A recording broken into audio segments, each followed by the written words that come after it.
எல்லாருக்கும் வணக்கம். இன்றைக்கி இந்த மிஷின் பார்த்திங்கன்னா 801 மாடல் இருக்கு இல்லையா, நம்ம ஆங்கிள் கிரைண்டர் மிஷினு. இதே டைப்பில் உள்ளது தான் இந்த மிஷினும். ஆனால் இதில் கீர் என்னென்னாக்கா உள்ள இந்த கீர் சுற்றுறது வந்து நம்மளால் பார்க்க முடியாது. இதில் வந்து கீரும் பினியனும் வந்து நம்ம சுற்றுறது நம்ம பார்க்கலாம். அதில் ஒரு சிம்பிள் என்னென்னாக்கா இந்த கீர் வந்து ஹவுசிங் அப்படியே தலைங்கள் வச்சுருப்பாங்க. இந்த மாடலில் ஃபாரின் மேக் மாடல் இது. இங்கே இந்தியாவில் இந்த மிஷின் நிறைய பேர் வச்சுருப்பாங்க, ஃபாரின்லேருந்து வந்தவங்க எடுத்து வந்திருப்பாங்க.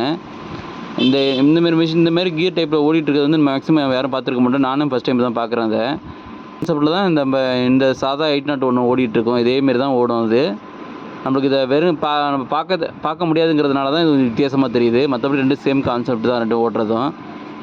எந்த மிஷினுமே நம்ம இந்தியன் மேக்கில் எந்த மிஷினுமே இது மாதிரி இருக்காது. இதில் என்ன எல்லா ஆங்கிள் கிரைண்டர்லையும் இதே கான்செப்ட் தான். பட் இருந்தாலும் இந்த கீரும் பினியன் கீரும் கிரவுண்ட் கீரும் சுற்றுறது வந்து நம்மளால் பார்க்க முடியாது. அது மட்டும்தான் வித்தியாசம். அதனால் கொஞ்சம் டிஃப்ரெண்ட்டாக இருந்ததுன்னு சொல்லிட்டு நான் வீடியோ மேக் பண்ணேன். பவர் டூல் மிஷினில் ஏதாவது ஃபால்ட் ஏதாவது டவுட்னாக்கா கமெண்ட்டில் கூட சொல்லுங்கள். நான் அதுக்கு சொல்யூஷன் என்னென்னு சொல்கிறேன். நான் கார் வாஷ் மிஷின் எப்படி சர்வீஸ் பண்ணுறதும் வீடியோ போட்டிருக்கோம். ஃப்ரீயாக இருந்தால் பாருங்கள். தேங்க்யூ.